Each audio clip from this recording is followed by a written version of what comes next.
Hello, my name is Matthew Lang, and I worked with Alex Heffner, and this is our CS 4620 final project video. So for our final project, we implemented a Major League Baseball database and program, and we created our MLB database from scratch using Python and SQLite 3. We filled our database with a lot of baseball-related information that is relevant to one specific Major League Baseball team, which in this case is the Pittsburgh Pirates. So this is our main GitHub repository page with a list of all of our files here. And then if we scroll down, this is our README file with a whole lot of relevant information about our project. We have our About section, and then the installation instructions. Like I said, we use Python, SQLite 3, and then we also use Tkinter. And then we have our execution instructions, and then finally we have our data credits at the end. So that's our repository page. And then if we go over to Excel here, this is the main data that we use for our project. We have 6 different tables shown at the bottom. So first up is batting.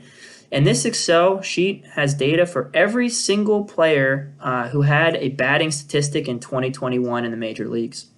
So if we scroll all the way down here, all the way at the bottom of this Excel page, you can see the last person here is a guy named Cody Wilson. And he only played 1 game out of the 162, and he only had 1 at bat. But his name is still in here because he, had 1 at bat and, had batting statistics for the 2021 season. Same thing with pitching and fielding. Every single player that pitched is in this pitching page, and then fielding. Every single player who fielded is in this fielding sheet.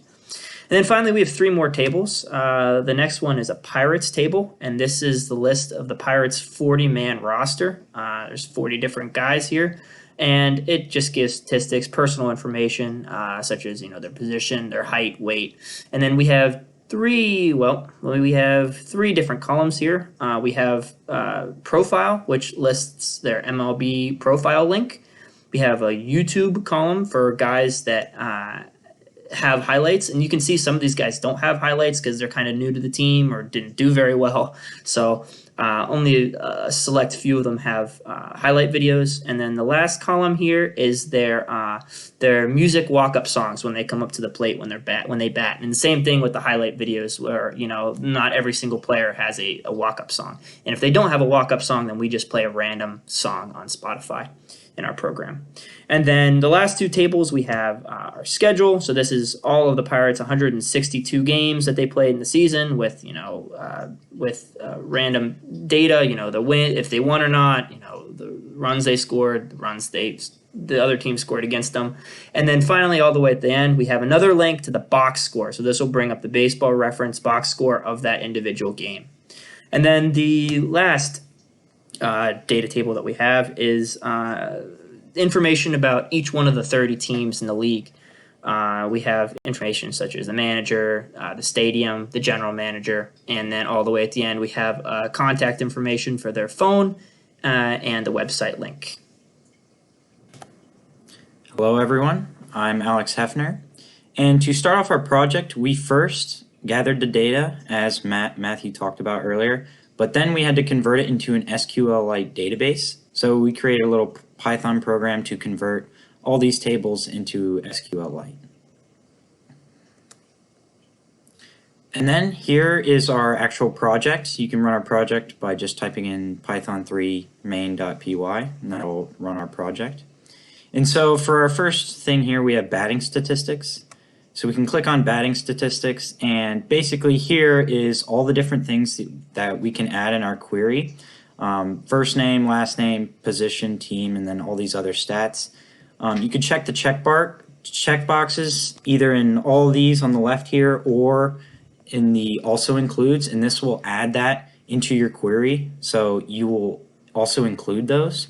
And then for first name, last name, you can filter by either one of those, or you can filter by position or team, or as well as you can do less than, equal to, or greater than all these other stats. So for this one, I'm going to go ahead and run this, which is, so these are games played that is going to be greater than 100. Average, which is going to be their batting average, is going to be 285. And then home runs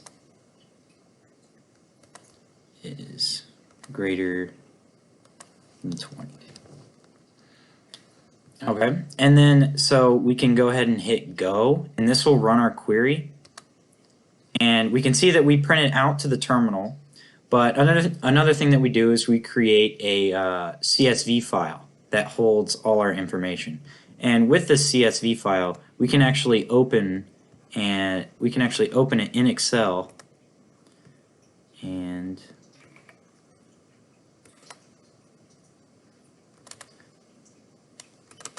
we can gather more information on it.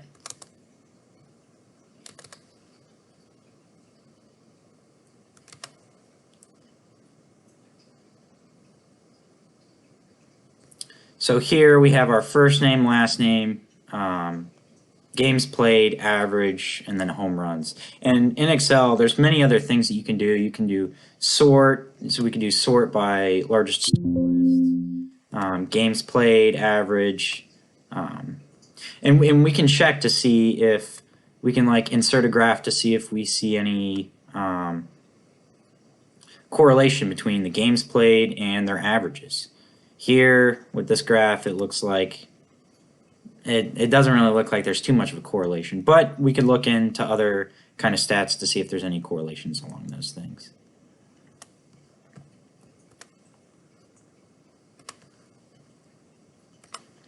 Another thing that we have here is we could do a clear all, so that'll just clear everything here, or we could select all, so this basically selects everything to make sure that you grab all the information you can. You can also do a deselect, so this will just remove all the check marks, but not necessarily the filters. So if you wanted to filter something but not see what it actually is, then you don't have to include it.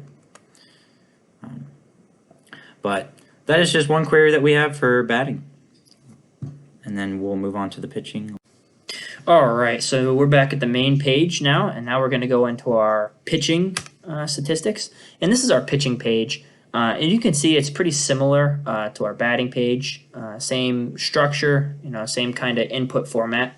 One thing we wanted to talk about before we did a query in the pitching page is we, in our project, protected it against SQL injection. And one way that we did that is let's go for a random input here. Let's do a game started is equal to, and then this should be a number, but let's type in something that's not a number, just a long string of letters.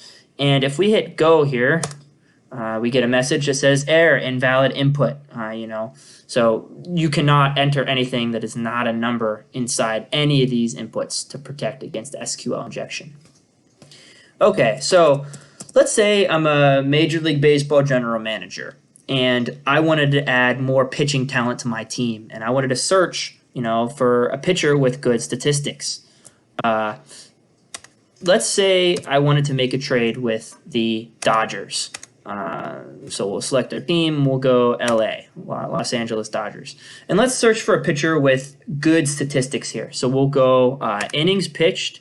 And let's say we want him to pitch a lot of innings. So we'll do innings pitched is, we'll go innings pitched is greater than 50. And then we'll go down here to ERA, earned run average, and we want that to be pretty small. So we'll say less than a 4.00 earned run average. Then strikeouts, we'll go more than 100 strikeouts. It's always good if you're striking people out. And then the amount of hits that you let up per inning, let's make that pretty small as well. Let's go less than 1.15 hits allowed per inning. Okay, so we have this general information entered in. We'll hit go, and then you can see, oh, wow, well, on the Dodgers, there are 5 people that had, after filtering, that had stats that met all of the following criteria. And so then if we go to the left then and say, oh, well, we just don't want to see their names. We want to see other stuff. We want to see, how many innings pitched they had exactly, what was their ERA, etc. You enter a few times. Then let's check mark exactly what we want to see. So we want to see their innings pitched, ERA, strikeouts, and then WHIP. We'll hit go, And then same thing, outputs, but with all the numbers and all their individual statistics. Okay, so then let's say we don't want to just limit ourselves to making a trade with Dodgers. Let's say we want to make a trade with anybody. We want to find all the good pitchers that have the filters of these. And so then we can hit go. And then, well, before we hit go, I want to also join with another table, and let's also see their general manager's name, because I need to contact somebody else, the general manager, to make a trade with the player. And then let's also include their phone number and their website. So then we hit go. It outputs the terminal, but we can also view the Excel sheet. Go to the Excel.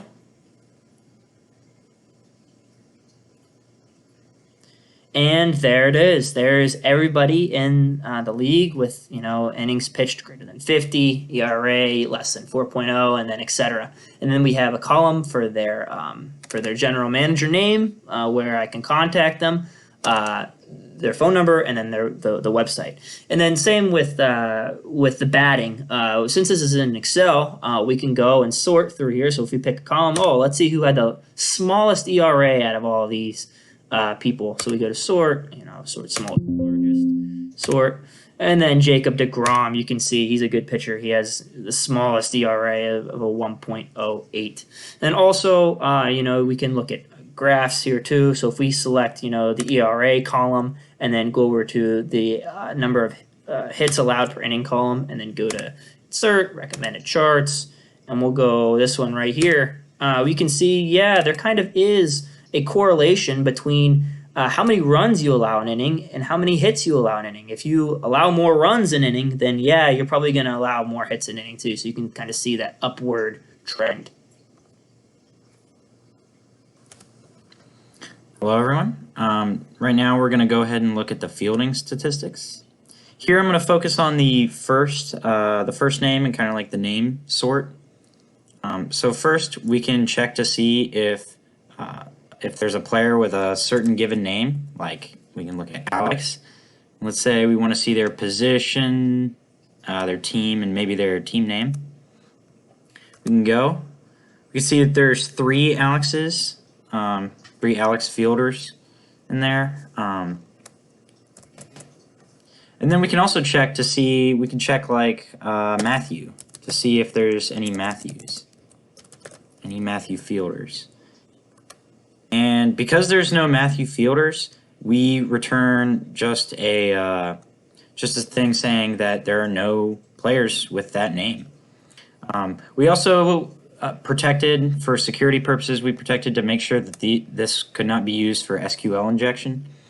So if you do a bunch of random letters, it'll still just say no players with that name. We also dealt with certain kind of players who have apostrophes in their name. So like Brian, if we search, we get the player with their given stats for this, and it returns Brian. So, but if we were to add more apostrophes up here, it would just say no players are found with that name. We also made it so that if a player has multiple apostrophes, that it will still be able to work with that as well. As all the others, we can clear, deselect, and go back to the main menu. Okay, so our last page here on our main screen is the 2021 Pirates page. So if we click on this page, you can see it looks a little different from the other ones. It has 3 different categories. So on the first category here is a list of every single player on the Pirates roster. So if you want to, let's say, we can pick a random one here. Let's choose Jacob Stallings, for example. We can look at, if we click on this button, we can look and see what Jacob Stallings' stats are for the 2021 season. It lists all the stats here in the terminal. This button right here takes us a link automatically to his YouTube highlight video. So if we go hit highlights, automatically opens a YouTube video. Perfect strike. Now it's Stallings. The fly ball to left near the line. By the wall. And, oh, no way! Jacob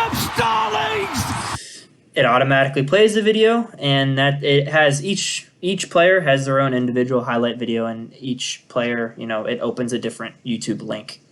So then if we go back to our Tinker, similarly, if you click the profile, it will automatically open Jacob Stallings' profile on MLB.com, and you can see even more stats about him. You can see, his 2021 stats, his career stats, his minor league stats, just everything that he has done in both the major and minor league is all through this link, all the transactions and everything.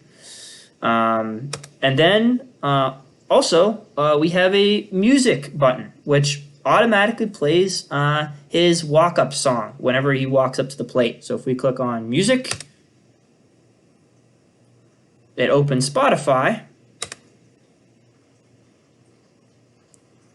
Our God is an awesome God. He And it plays the song. from heaven above with wisdom, power, and So each player has a walk-up song, and if a player does not have a walk-up song, then our program automatically generates a random song on Spotify for it to go to.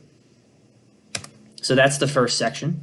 And then the second section here is the roster filters for the Pirates. So let's say, for example, I want to view all Pirates pitchers who are lefty, all the Pirates lefty pitchers, and we'll include, the information about the position that they throw lefty, and then also their jersey number and their height, for example. Let me clear this screen here, and then we'll hit go. And there it is right there. You can see the Pirates have 4 lefty pitchers, Banda, Brault, Howard, and Peters. You can see all of their heights and their jersey numbers. So that's the second section. Let me clear everything here. And then the third section here is about the Pirates 2021 schedule. And in 2021, the Pirates played 162 games, and each one of those games is included on here. So let's say we want to filter the games, and let's say we want to choose all home games that the Pirates played against the Reds that they won. And we will include, everything that we selected, their location, their opponent, the Reds, and then their result, which is a win. And then we'll also include, their box score, and then let's just say the attendance. So first, we have 2 different buttons here, count and go. Count just strictly uses the aggregate function to count how many times a certain occurrence has happened. So if we hit count here, you can see, the Pirates, when they played the Reds at home, when they won, that happened 5 times this year. So let me do a few lines after, and then if I hit go, then that will display every single game that has happened, all the information with the checkboxes that I selected. You can see that there's five games that are displayed, 1, 2, 3, 4, 5. And so then also, which is another nice feature, is this box score here. So if we go, let's choose this third box score right here. If we control click,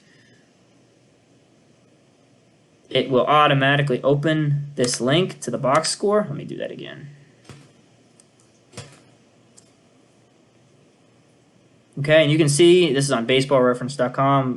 The Pirates beat the Reds on September 15th at home with the score 4-5.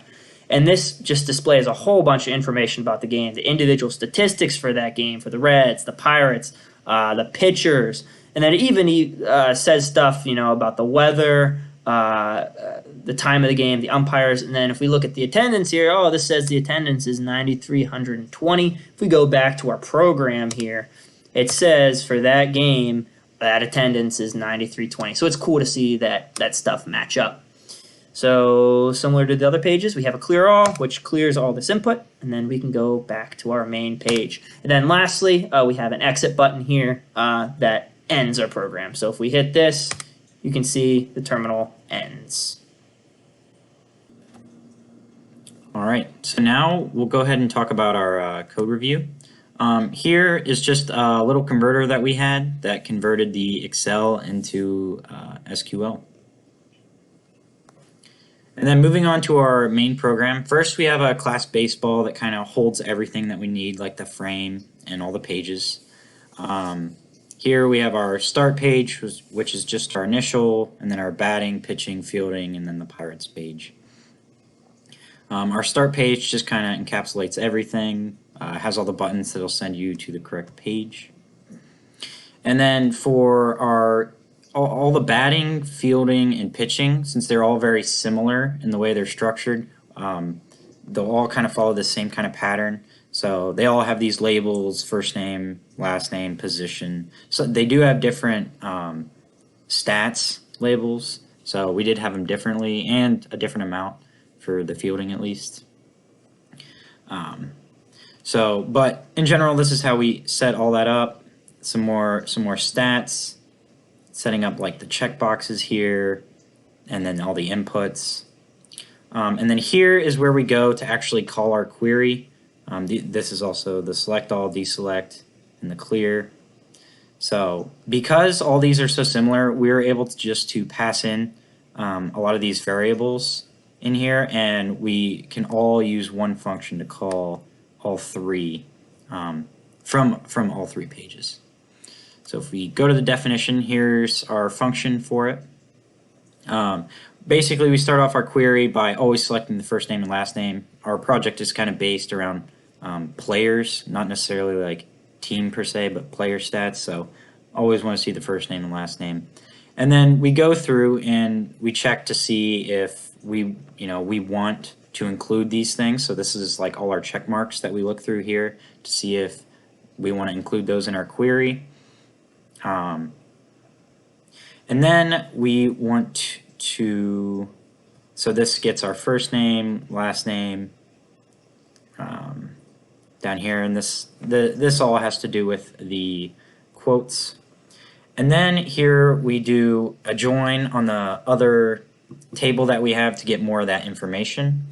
And then we start off by including the where in the first name or last name, or depending on whatever they want to do. If they didn't include that, then we'll start the where somewhere else. But then we include all our restrictions or filtering down in this for loop right here. And here's also where we check to make sure that one's a number, if it's for one of the certain ones that needs to be a number, and also protects from SQL injection. And then we can execute the query for users, and then we go through. This is printing to the terminal, and then this is writing to our CSV file. And that is all we have for our first 3 pages queries. Okay, so to wrap things up here, I'm going to talk about our code for the last page that we talked about, the Pirates page. And if you remember, the Pirates page had 3 different sections. The first section was selecting a player to either view the stats, the highlights, the profile, or the music. The second player was filtering by the roster, filter by the position or which way they bat or which way they field. And then the last page was the schedule. It had to do with filtering the schedule based on who they play, did they win or not, stuff like that. So this Pirates page contains all the inputs, all the labels, everything, all the Tinker functionalities that we use to make that page possible with the buttons and everything. And the buttons in here, you can see if I scroll up to the first page, you can see the stats button calls this pirate stats function when you click on it. So the command, when you click on it, it calls the pirate stats function. Same with the profile function, highlights function, the music function. And really the same thing for sections 2 and 3. When you're filtering through the Pirates roster, we want to call the Pirates roster function, and same thing with the Pirates schedule. We want to call the Pirates schedule function, and then the count schedule is pretty similar to the schedule.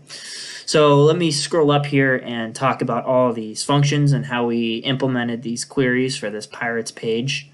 We'll start off with the highlights page. So this is the function for automatically opening the browser with the URL of the highlight video. for that pirate. So basically, we're just running a query here, selecting the YouTube link from pirates where fname is equal to the drop-down menu of the first name plus the drop-down menu of the last name. And you can see we split the first name and the last name from the input right here. And then we have code to open up the web browser. Pretty same thing with the profile. Same thing. We split the first name from the last name with the input. We have our query where we're selecting the profile this time, and where the first name equals the first name and the last name equals the last name. We open up the profile, and the same exact thing for music. We have a string where it says select the music this time for the walk-up song, where the first name equals the first name and the last name equals the last name. So those three functions were pretty similar. Oh, and then one more thing, talking about the music. If the link is equal to is not equal to none, we open up the web browser of that music.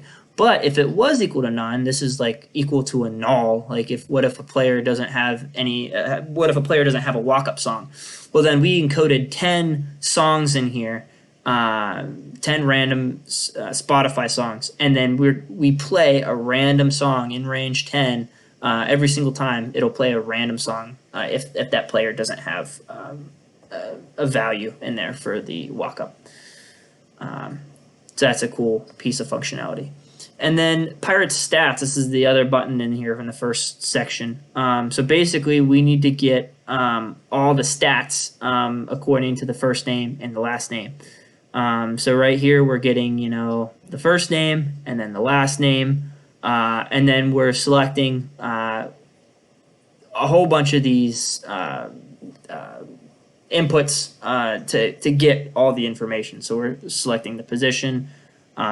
If it's the pitcher, we select star from pitching, and then if it's not a pitcher, then we want the batting stats. So we're selecting everything from the batting. So really, we just have two different possible outcomes. We either want their pitching stats if they're a pitcher, or their batting stats if they're a batter. And then it selects everything from it because we want to view everything, and then it displays it to the screen.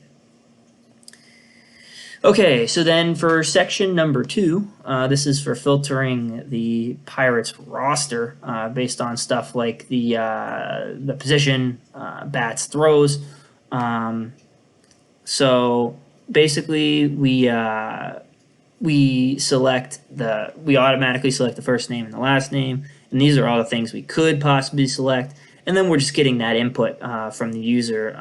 If a user types in something in the input, if they want to select the jersey num or the height or the weight, then it's adding that to the query. And this is what this code does. It keeps adding where, this and this equals this to the query. And it's getting all that input. Then we run the query.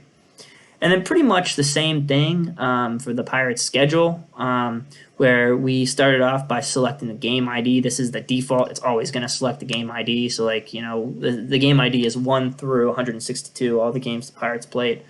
And then this is all the stuff that it can possibly select, just like the previous function. And then we go through and say, if the user selected this, if it's not blank, then the user selected it, and then we filter and query based off that user input. And so this is getting the location variable, this is getting the opponent variable, and then it just goes so on with all the variables that you can get and adds it to the query.